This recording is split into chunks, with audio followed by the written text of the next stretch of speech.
안녕하세요. 타이거 ETF의 임종욱입니다. 오늘은 미래는 메타버스 시대, 투자 기회를 엿보다라는 제목으로 지난주에 상장한 타이거 FM 메타버스 ETF에 대해서 소개시켜드리는 순서를 준비했습니다. 진행 순서는 메타버스란 무엇인지 살펴보고요. 기회의 공간인 메타버스, 그리고 타이거 FM 메타버스 ETF에 대해서 소개시켜드리는 순서로 진행하도록 하겠습니다. 메타버스란 무엇인가? 먼저 어원부터 살펴보면요. 메타버스는 가상을 뜻하는 그리스어인 메타와 현실 세계 혹은 우주를 뜻하는 영어인 유니버스의 합성어입니다. 다시 얘기하면 현실 세계와 같이 사회, 경제, 문화 활동이 이루어지는 3차원의 가상 세계라고 할 수 있는데요. 하지만 단순히 가상 현실보다는 좀 더 진화한 개념으로 아바타를 활용해서 게임이나 가상 현실을 즐기는 데 그치지 않고요. 실제 현실과 같은 사회 문화적 활동을 할 수 있다는 특징이 있습니다. 그래서 메타버스와 관련된 연관 키워드를 보시면 가상현실부터 해서 유저 기반의 컨텐츠 생성, IT, 세컨 라이프 등등의 키워드들을 확인할 수가 있습니다. 메타버스의 시작은 어디부터 되었을까요? 그 시작은 1992년에 미국의 SF 작가인 닐 스티븐슨이 소설 스노우크래시에서 처음으로 언급한 바 있습니다. 소설에서 메타버스는 아바타를 통해서만 들어갈 수 있는 가상의 세계를 말하는데요. 혹자는 1999년에 개봉한 영화 매트릭스를 시발점으로 매트릭스의 시발점으로 이 소설을 꼽기도 했습니다. 하지만 무엇보다도 메타버스가 대중들한테 인지가 된 것은 2003년에 린든랩이란 게임 개발사에서 출시한 3차원 가상현실 기반의 세컨 라이프라는 게임이 있는데요. 실제로 소설의 아이디어를 구현했다고 창업자가 밝힌 바가 있습니다. 이 세컨 라이프가 메타버스의 첫 번째 물결이라고 불리우기도 합니다. 이어서는 2018년에 스티븐 스필버그 감독이 만든 레디 플레이어 1이라는 영화가 개봉을 하는데요. 메타버스의 세계를 영상으로 가장 잘 구현했다는 평가를 받고 있습니다. 영화에서는 오아시스라는 가상세계가 존재하고 각종 하드웨어 기기를 통해서 사용자들이 접속해서 그 안에서 플레이가 가능한데요. 각각의 사용자들은 아바타로서 존재하고 사회적 관계도 오아시스라는 메타버스 안에서 형성이 되게 됩니다. 이와 같이 아날로그 현실이 아닌 가상의 디지털로 진행되는 모든 것이 바로 메타버스에 해당된다라고 말씀드릴 수가 있겠습니다. 글로벌 IT 그룹들도 메타버스에 대해서 한마디씩 평을 하기도 했는데요. 대표적으로 엔비디아의 창업자 겸 CEO인 존슨 항은 메타버스가 인터넷의 뒤를 잇는 가상현실 공간이 될 것이다 라고 메타버스를 평가했고요. 페이스북의 마크 저커버그는 메타버스가 회사의 다음 장이 될 것이다 라면서 메타버스의 중요성을 역설하기도 했습니다. 그리고 미국 10대들이 가장 많이 이용하는 어플이기도 하죠. 메타버스의 대표적인 플랫폼인 로블록스의 창업자는 우리는 게임과 같은 놀이를 통해서 세상을 하나로 모으고 있다면서 메타버스의 영향력에 대해서 말을 한 바가 있습니다. 그러면 기회의 공간인 메타버스의 특징에 대해서 좀 더 자세하게 살펴보도록 하겠습니다. 메타버스는 가상이 아닌 또 하나의 실제라고 정의를 할 수 있습니다. 왜냐하면 나의 또 다른 자아인 아바타가 살고 있는 디지털 세계 속에 실제하는 세계이기 때문인데요. 실제 우리가 현실에서 겪는 환경이나 활동, 그리고 다양한 경제적 흐름들이 메타버스 안에서도 그대로 재현될 가능성이 높습니다. 그렇기 때문에 가상현실보다 한 단계 더 진화한 개념으로 불리우는데요. 단순히 게임이나 가상현실을 즐기는 데 그치지 않고 이런 활동들을 할 수 있기 때문에 그 특징이 메타버스와 대표된다고 할 수 있겠습니다. 하나씩 예를 살펴보면요. BTS는 뮤직비디오를 슈팅게임인 포트나이트에서 공개를 최초로 했고요. 콘서트를 개최를 하기도 했습니다. 그리고 조 바이든 미국 대통령은 선거활동 기간 중에 닌텐도 게임 중에 하나인 동물의 숲에서 해리스 부통령과 함께 등장해서 팻말을 들고 캠페인 활동을 펼치기도 했고요. 페이스북 같은 경우에는 VR 기기를 쓰고 가상현실 공간에서 PC와 같은 작업을 구현할 수 있는 인피니티 오피스를 선보인 바 있습니다. 그리고 네이버의 대표적인 메타버스 플랫폼인 제페토에는 명품인 구찌나 크리스찬 디올을 포함해서 나이키, 컨버스, 노스페이스와 같은 대중적인 브랜드들도 이미 입점을 한 상황이고요. 국내 한 대학은 코로나라는 이벤트 때문에 입학식이 불가하자 메타버스 안에서 그 입학식을 개최하면서 화제가 된 바가 있습니다. 이렇게 코로나로 촉발된 대면 활동의 제약이 자유롭게 활동 가능한 메타버스에 대한 관심 증가로도 이어지고 있는 상황입니다. 메타버스는 무한한 잠재력을 지닌 기회의 공간으로 말을 할 수가 있는데요. 왜냐하면 또 하나의 실제 세계라는 점에서 가치의 한계가 없을 것으로 보이기 때문입니다. 우리가 2007년에 출시한 아이폰의 시작을 이제 아이폰의 등장을 스마트폰의 시작으로 본다면 이를 기점으로 해서 디지털 세계의 일상화를 우리가 이제 가져오게 되는데요. 메타버스는 이것 이상으로 다양한 기회가 열릴 수도 있을 것으로 기대를 하고 있습니다. 왜냐하면 메타버스와 밀접하게 연결되어 있는 증강현실이나 가상현실과 관련된 지출이 매우 빠르게 증가하고 있는 것이 대표적인 사례인데요. 실제로 증강현실 시장은 2025년에 3천억 달러 이상, 그리고 2030년에는 1조 원 달러 이상으로 증가할 것으로 보이고요. 가상현실과 같은 경우에도 같은 기간에 각각 1천억 달러 이상, 그리고 4천억 달러 이상으로 늘어날 것으로 예상이 되고 있습니다.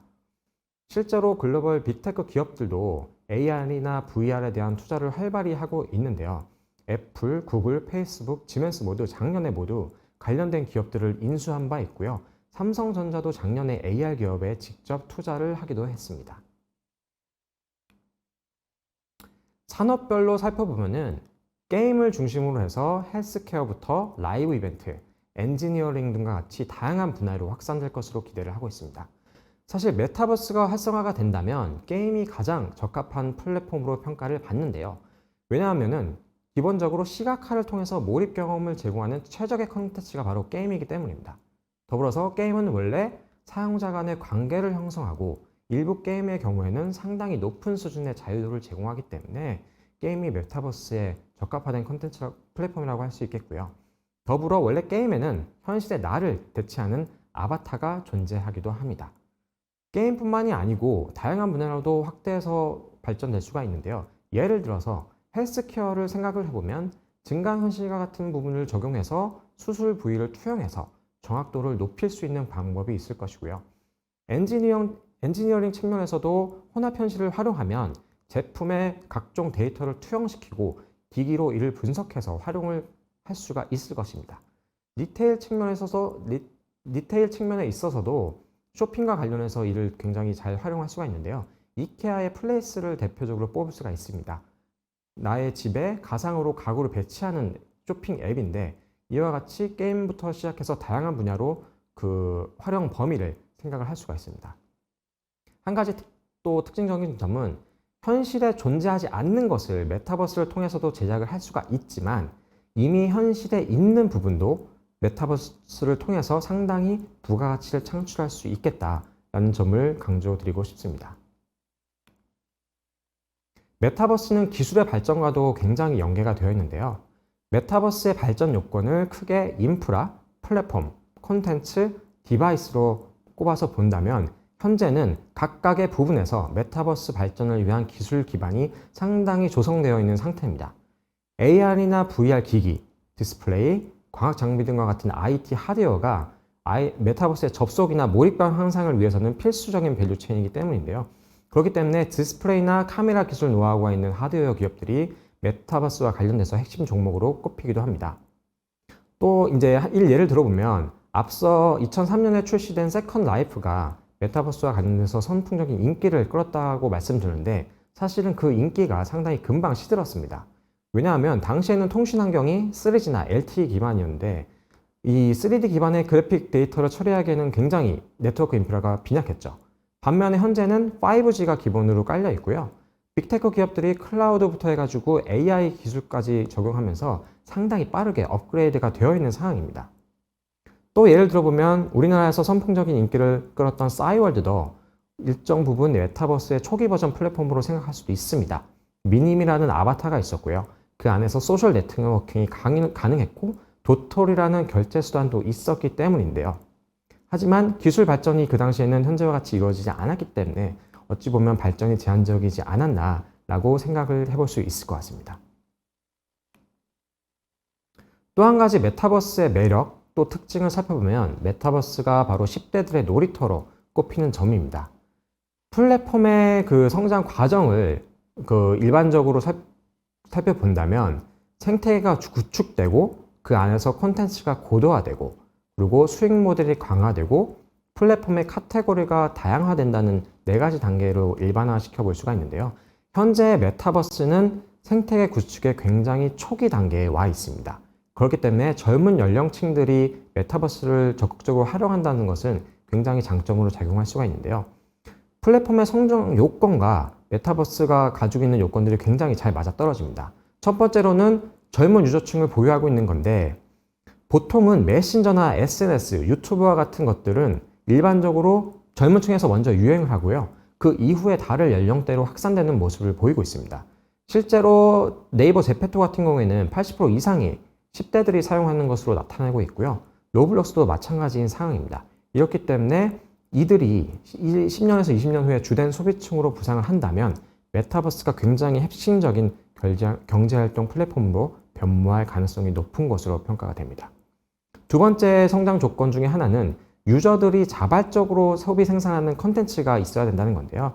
메타버스라는 것 자체가 이 유저 기반의 생산 소비가 굉장히 원활하게 되어 있습니다. 그렇기 때문에 향후에는 지금의 SNS를 모두 대체할 수 있는 가능성도 충분히 있는 상황이고요. 실제로 작년 기준에 미국의 10대들은 이미 유튜브나 인스타그램, 페이스북보다 로블록스라는 메타버스 플랫폼을 훨씬 더 오랜 시간 동안 사용하고 있는 것으로 분석되고 있습니다. 마지막으로 꼽을 수 있는 특징은 한국판 뉴딜 2.0의 수혜를 받을 수 있는 부분이 바로 메타버스라는 점입니다. 지난 10월에 정부가 발표한 한국판 뉴딜 2.0 계획에 따르면 국비 2.6조 원을 투입해서 메타버스 등 초연결 신사회를 육성한다라고 명시를 하고 있습니다. 이 부분은 타이거 FM 메타버스의 편입 종목과도 굉장히 연관이 되어 있는데요. 메타버스 플랫폼 개발이나 컨텐츠 제작에 대한 지원을 포함하고 있기 때문입니다.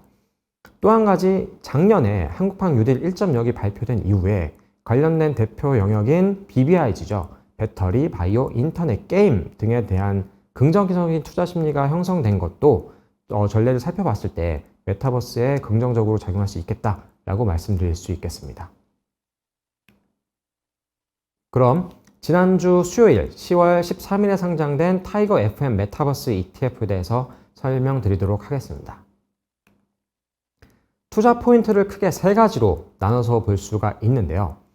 먼저도 제가 플랫폼의 발전 과정을 생태계 구축에서부터 컨텐츠 고도화, 수익 모델 강화, 카테고리 확장까지로 본다면 메타버스는 현재 생태계 구축의 굉장히 초기 단계에 있다고 말씀을 드렸습니다.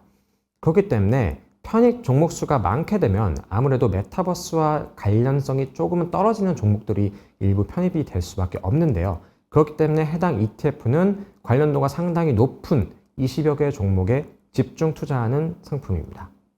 두 번째 포인트는 메타버스 플랫폼이나 IT 하드웨어 기업에 집중 투자한다는 점인데요.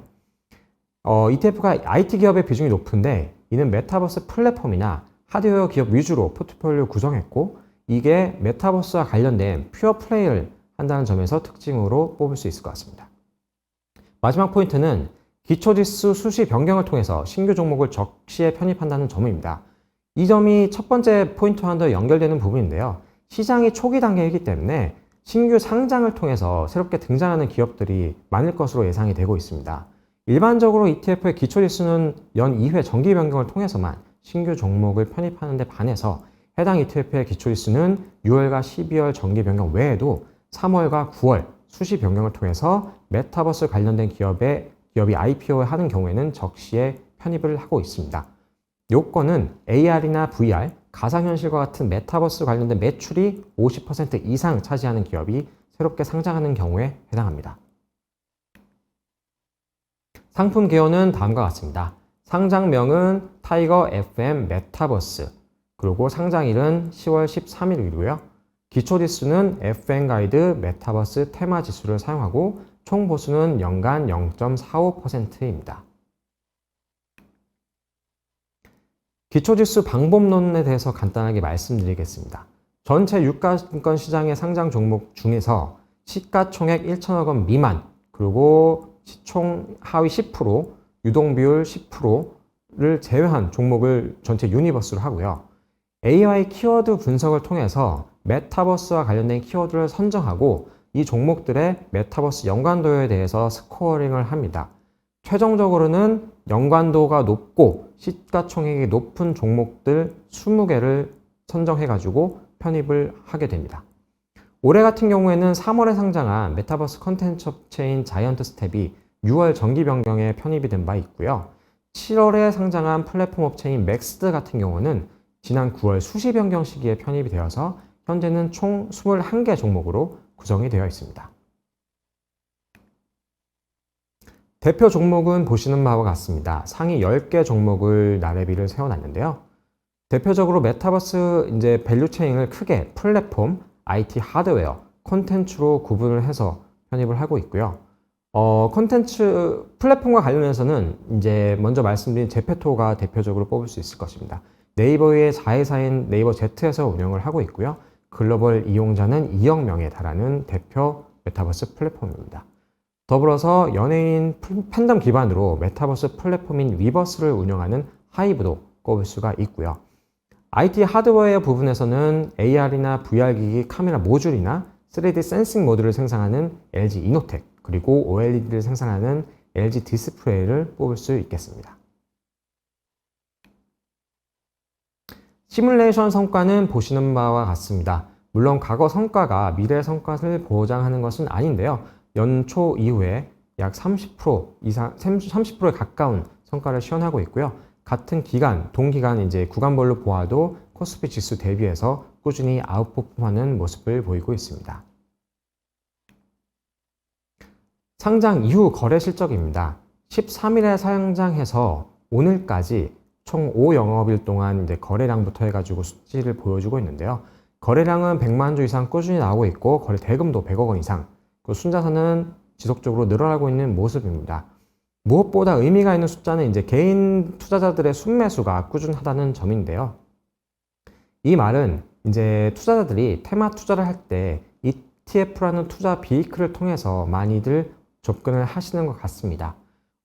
개별 유망한 투자 테마에 대해서 개별 종목으로 접근했을 때마다 테마형 ETF를 통해서 접근했을 때는 개별 종목에 대한 리스크를 해지하면서 상당 부분 성장에 대한 수혜를 누릴 수 있기 때문에 이 부분들을 투자자분들이 많이 인지를 하시는 것 같고요. 또 한 가지 언급드리고 싶은 부분은 메타버스 투자도 중요하지만 여타 테마들과의 연관성에 대해서도 좀 관심을 가지시면 좋을 것 같습니다. 단순히 메타버스라는 테마 자체가 좋다고 했을 때 메타버스라는 테마가 단독으로 가는 것은 아니고요. 하드웨어 기기들이 발전하려면 이 안에 들어가는 반도체가 필수적으로 들어갈 수밖에 없고, 또 통신과 관련된 클라우드 서비스, 더불어서 이런 메타버스를 구동시키는 각종 소프트웨어들도 필요하기 때문에 투자를 고려하실 때 다양한 연관된 테마들, 더불어서 이제 코로나19라는 이벤트 때문에 이미 언택트가 생활화됐지만 메타버스도 이 언택트와 굉장히 밀접한 연관이 있기 때문에 같이 연관시켜서 고려를 하시면 많은 도움이 되실 것 같습니다. 투자 위험 같은 경우에는 대표적으로 몇 가지를 꼽아볼 수가 있고요. 전체적인 내용에 대해서는 투자 설명서를 참고하시면 좋을 것 같습니다. 한 가지 추가적으로 언급드리고 싶은 부분은 이제 거래 가격과 관련된 부분인데요. 많은 분들이 아시겠지만 ETF에는 유동성 공급자가 있어가지고 ETF 가격이 일정 범위 내에서 호가가 제시될 수 있도록 이제 LP들의 역할을 수행을 하고 있습니다. 하지만 이제 장 시작 5분 후 그리고 장 종료 10분 전인 동시호가 시간대에는 이런 의무가 면제되기 때문에 가격 변동성이 좀 높아질 수 있습니다. 그렇기 때문에 해당 시간대에 시장 가격으로 주문을 하게 되면 내가 예상했던 가격보다 훨씬 높거나 낮은 가격에 체결될 수 있으니까 유의가 필요하고요. 그렇기 때문에 매매를 하실 때는 해당 ETF의 순자산 가치를 보시고 적절한 가격으로 지정하셔서 주문을 하시면 좋을 것 같습니다. 네, 이상으로 오늘 준비한 내용은 마쳤고요. 많은 투자하시는데 도움이 되셨으면 좋겠다는 생각이 듭니다. 한 가지 광고 말씀을 드리면 타이거 ETF에서는 유튜브 채널을 운영을 하고 있습니다. 스마트 타이거라는 이름으로 운영을 하고 있으니까요. 많은 구독과 관심 부탁드리겠습니다. 오늘 늦은 시간까지 시청해 주셔서 감사합니다.